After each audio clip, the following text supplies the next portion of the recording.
The silence in my suburban Oregon home is usually my favorite thing. At 78, a man learns to appreciate the quiet rhythm of his days. The gurgle of the coffee maker, the rustle of the morning paper, the steady, comforting tick of the grandfather clock my late wife Clara insisted we buy half a century ago. It was a life built on predictability, on logic, a world I understood. That clock, a testament to our life together, has been my constant companion since she passed, its chime a predictable comfort in the lonely years. This particular Tuesday was no different. I'd just solved the last clue in my crossword, 17 across, a foundational programming language. The answer, COBOL, bringing a private wry smile to my face. When the phone's shrill ring ripped through the peace, I picked up. "Hello?" A voice, slick as cheap motor oil and twice as grimy, crackled on the line. "Sir, this is Derek from Omnitech Security. We're calling because we've detected a severe foreign intrusion on your network. Your computer is broadcasting your financial data to a server in Russia right now." The words were a tactical strike, a payload of pure fear delivered with a chillingly calm professionalism. A cold knot tightened in my stomach. I'm no fool, but the man sounded so damn plausible, so urgent. I glanced over at my desktop computer, a sleek modern machine I use for little more than email and reading the news. Suddenly, it looked like a viper coiled on my desk. "My financial data? That's not possible." "I assure you, sir, it is," Derek said, his voice now layered with a sick, false empathy. "But we can stop it. I need you to get to your computer. I can walk you through the steps to secure your system, but we have to act immediately before your social security and bank accounts are completely compromised." The threat was a sledgehammer. Everything Clara and I had worked for, my pension, our savings, it was all in there. The carefully built fortress of my retirement felt like it was crumbling. I shuffled to my study, the phone pressed hard to my ear. Okay, I'm here. What do I do?" For the next hour, Derek was my guide through a digital hell I didn't understand. He was a puppeteer, and I was his marionette. He had me type bizarre commands, visit websites with strings of nonsensical letters, and grant technician access to a program that suddenly flashed onto my screen. All the while, his voice was a soothing poison, telling me I was doing the right thing, that we were catching the bad guys together. The final step was the most audacious. "Sir, to trap the hacker, we need to move your funds to a secure encrypted federal holding account. It's a standard FBI protocol for cyber theft. Once the threat is neutralized, we'll transfer it right back." It sounded official. It sounded safe. Blinded by panic and the man's confident techno jargon, I did as I was told. I logged into my bank and, following his instructions, transferred my life savings, $57,400, to the account number he provided. "Excellent," Derek purred. "The funds are secure. We'll monitor the system and call you back tomorrow. You did a great job, sir." The line went dead. For a moment, relief washed over me. I'd dodged a bullet, but as the silence of my house settled back in, a new, colder feeling began to seep into the room. The smooth voice, the perfect story. It was too neat. I looked at my screen, now showing only my floral wallpaper. The cursor blinked, a silent, rhythmic mockery. I had a sudden gut-wrenching thought. I tried to call the number back. It was disconnected. The knot in my stomach turned to a block of ice. I hadn't been a partner in stopping a crime. I had been its sole victim. The fluorescent lights of the Western United Bank branch hummed with a cold, uncaring buzz. I sat across a cheap desk from a young woman named Jessica, whose practiced smile couldn't hide the deep well of pity in her eyes. The bank felt like a foreign country, a sterile land of corporate policy that had no place for a story like mine. I explained everything, my voice shaky as I recounted the call from Derek and the transfer. Jessica tapped at her keyboard, her brow furrowed in concentration. The silence stretched, each tick of the wall clock a small, sharp jab of agony. Finally, she looked up, her professional mask cemented in place. "Mr. Schmidt, I'm so sorry," she began, the words sounding hollow, pulled from a company script. "The transfer was an ACH wire. You authorized it yourself. From the bank's perspective, it was a legitimate transaction. Once the money leaves your account, especially to a wire address, there's really nothing we can do. But it was a scam, I insisted, my voice cracking with desperation. He lied to me. He said he was from Omnitech. He said it was an FBI protocol. Jessica's shoulders gave a slight, helpless shrug. We hear this story several times a week, sir. These people are professionals. They use shell accounts, bounce the money through multiple institutions, and usually convert it to cryptocurrency within minutes. By the time we can even begin a trace, it's already gone. Gone. The word hung in the air-conditioned chill of the bank. $57,000. My property tax money. The new roof I needed before the winter rains. The safety net I had so carefully woven for my final years. It hadn't just been stolen, it had evaporated into the digital ether, and the bank I'd trusted for 50 years was simply shrugging its shoulders. Defeated, I walked the 2 blocks to the local police precinct, the air thick with the smell of stale coffee and disinfectant. I told my story again, this time to a world-weary officer named Davies, a man whose gut strained against his duty belt and whose eyes held the glazed look of someone who had heard it all before. He sighed, pulling a form from a drawer. Name, address, amount? He jotted down the details with all the urgency of a man taking a lunch order. Look, Mr. Schmidt, Davies said, leaning back in his squeaking chair, his eyes fixed on a spot on the ceiling. I'm gonna be straight with you. The guy who called you is probably halfway around the world. The number was spoofed. The account you sent the money to was likely opened with a stolen ID and is already closed. We'll file a report with the FBI's Internet Crime Complaint Center, but between you and me, you're never seeing that money again. His dismissal was a gut punch, worse than the bank's powerlessness. It was a judgment. In his eyes, I wasn't the victim of a sophisticated crime. I was just another old fool who'd clicked on the wrong thing. So that's it? I asked, my voice barely a whisper. You're not even going to look? Davies finally looked at me, his expression a tired mix of impatience and pity. Look for what? A ghost on the internet? Sir, we've got burglaries, assaults, real crimes to deal with. My advice? Change your passwords, and don't answer the phone if you don't know the number. I walked out of the precinct into the harsh afternoon light. I felt invisible. The world had moved on, and it had branded me obsolete, a relic too old for its new tricks, a lost cause not worth the paperwork. The system had told me in no uncertain terms that I was on my own. Back in the suffocating quiet of my own home, I collapsed into my worn leather armchair. The grandfather clock chimed 3, each note a painful toll for a future that had just been stolen from me. I stared at the framed photograph on the mantel. Clara, her smile so bright it could light up a room. What would she think? She'd always teased me about my obsession with those clunky old computers, saying it was a phase.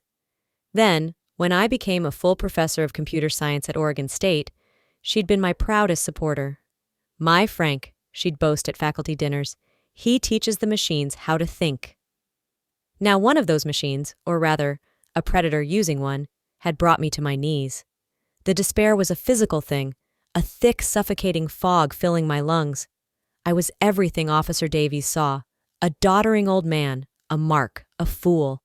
I had spent my entire career building logical systems, understanding the elegant flow of data, the architecture of information, and I had been taken down by a cheap con man with a smooth voice and a playbook. A tear I didn't know was there traced a hot path down my wrinkled cheek. It wasn't just the money. It was the violation of it all. The thief hadn't just robbed me. He had stripped me of my dignity. He had taken my world, the world of technology, and turned it into a weapon against me.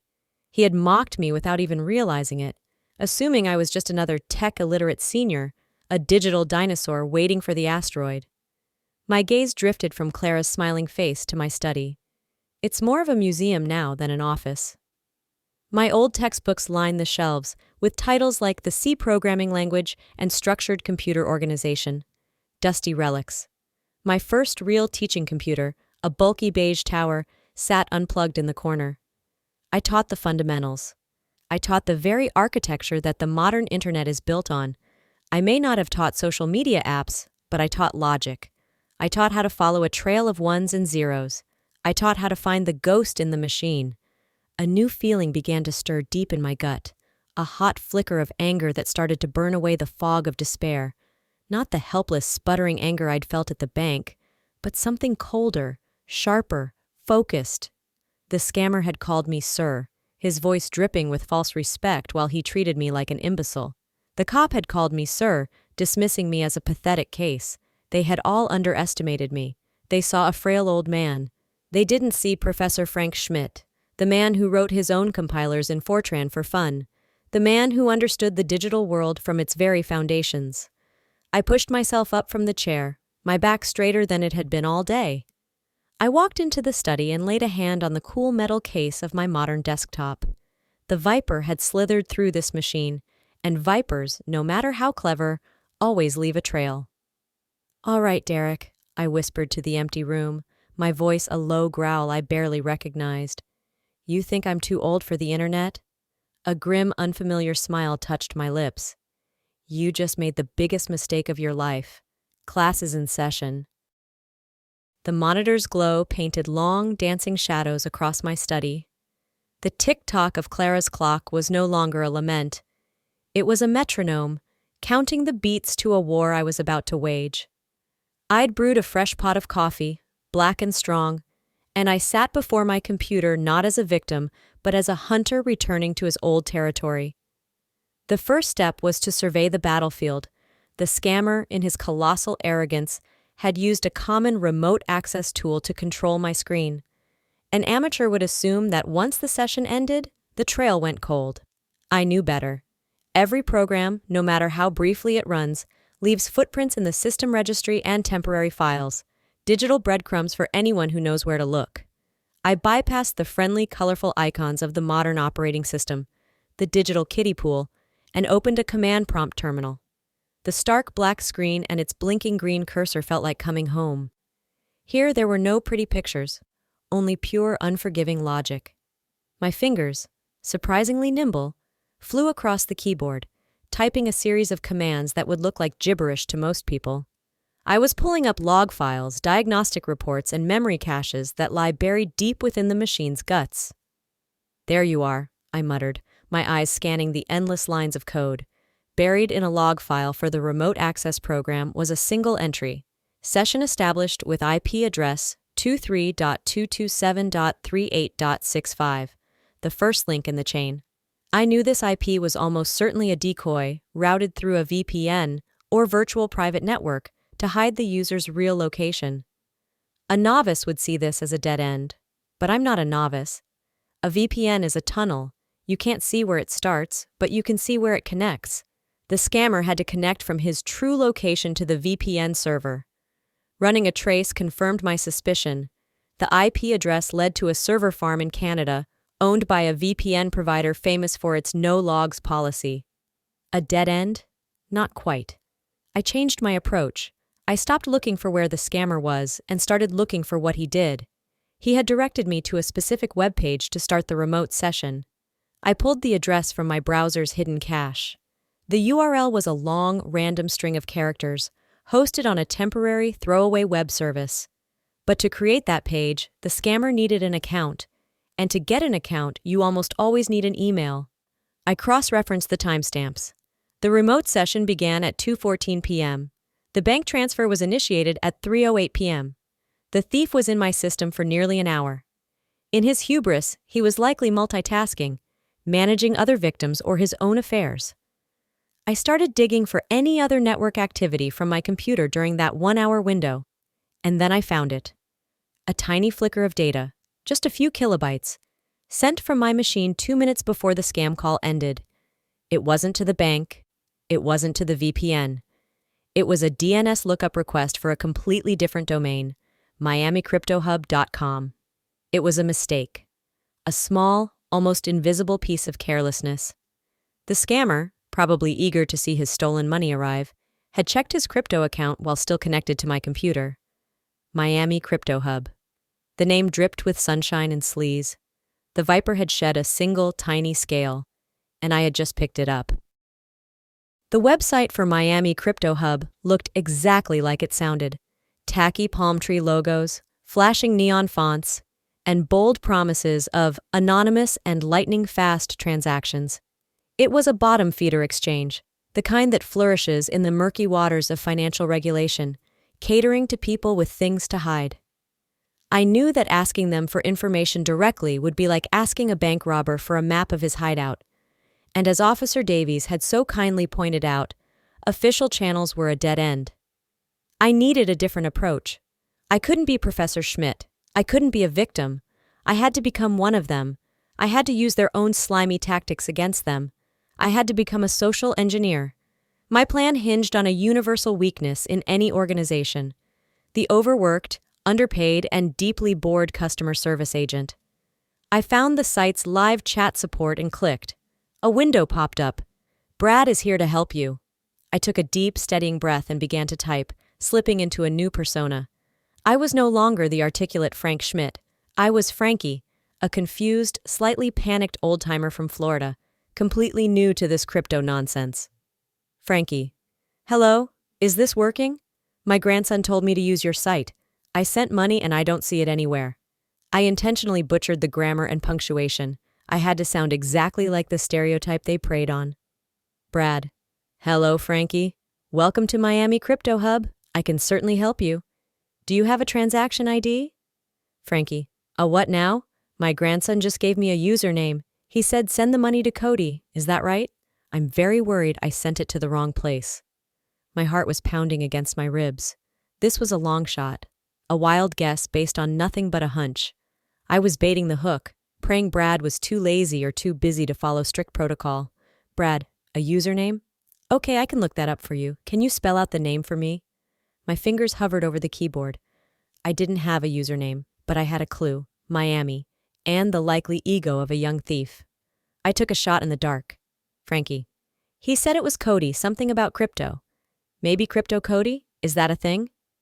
"I'm 80 years old, Brad. I don't understand any of this."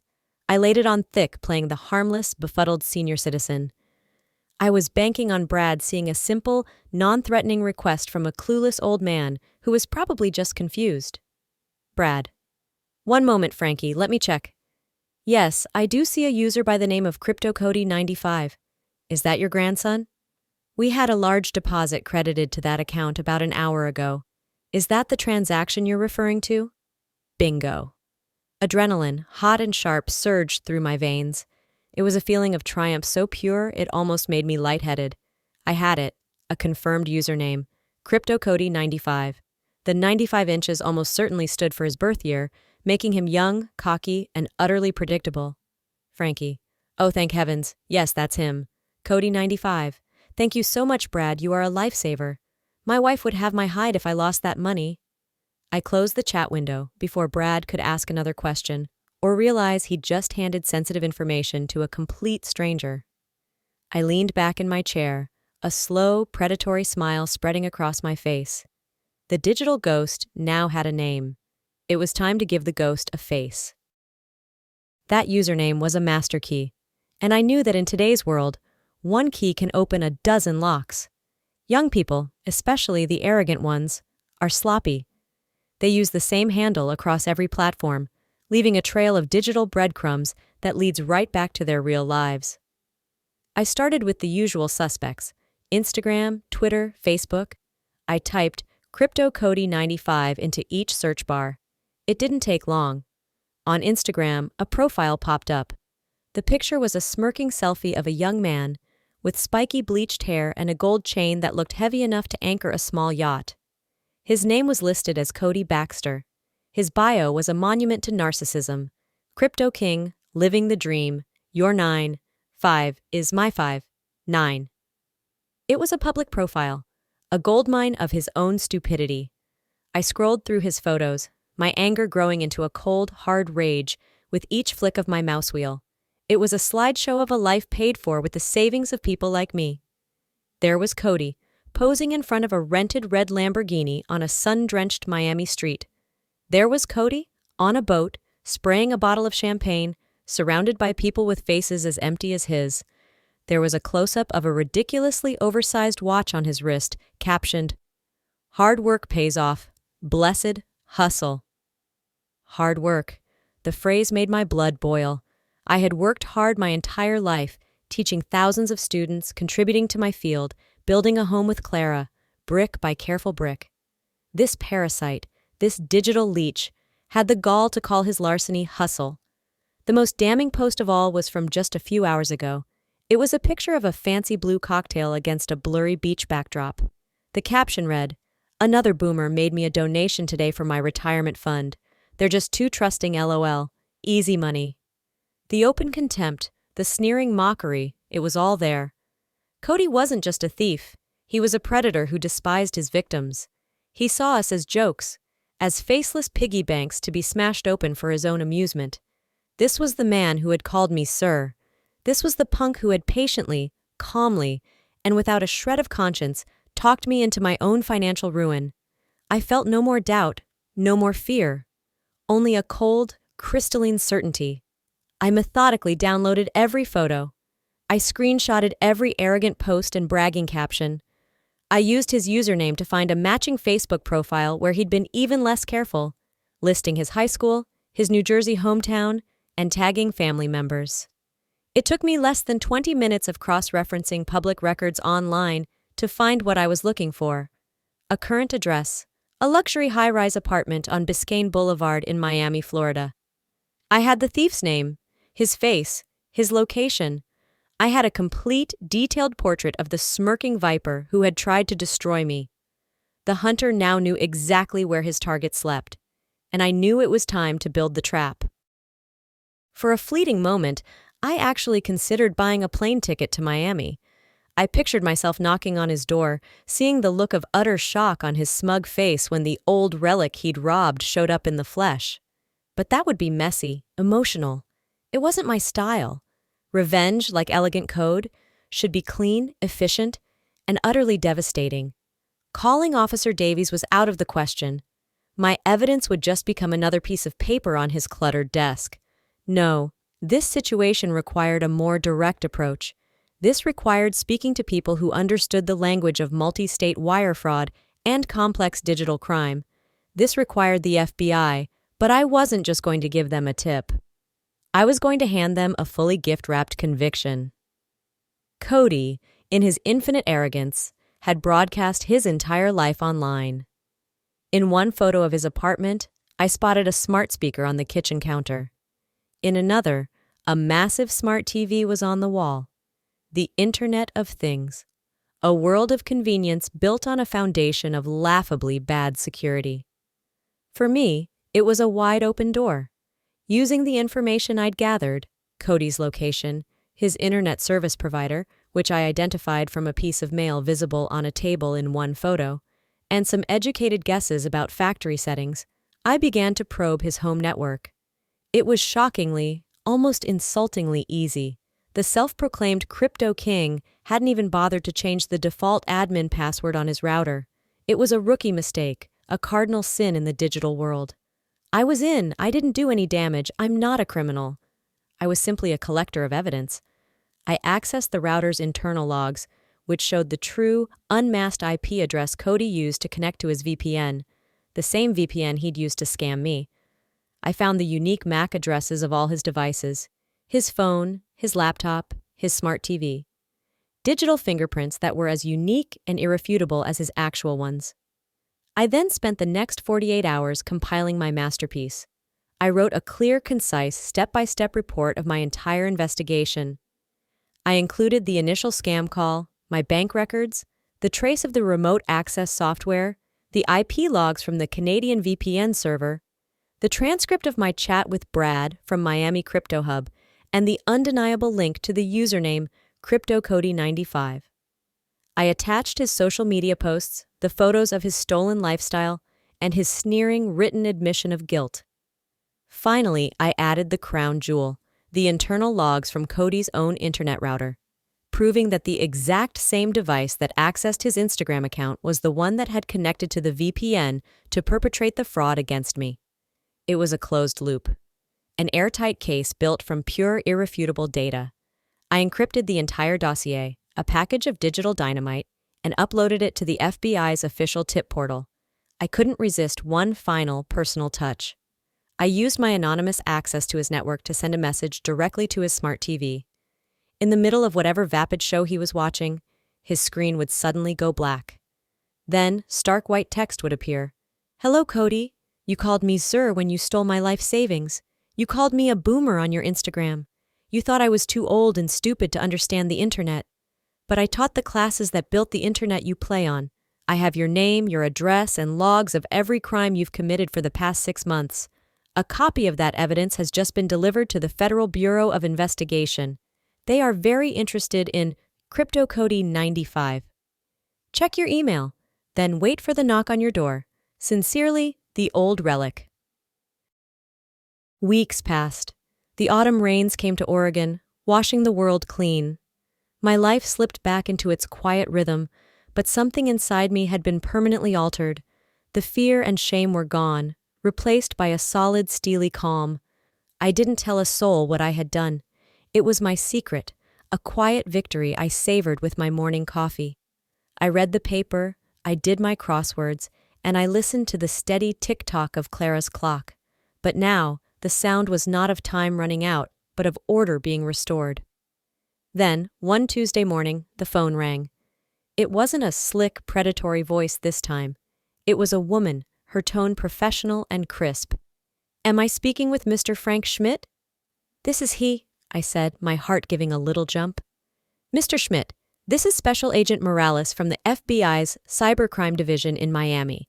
I'm calling in reference to a report you filed a few weeks ago." I gripped the receiver, my knuckles white. "Yes?" "I just wanted to thank you," Agent Morales said, and I could hear a note of genuine awe in her voice. "In my 12 years with the Bureau, I have never received a more thorough, perfectly documented, and utterly devastating civilian tip. You basically did our entire job for us.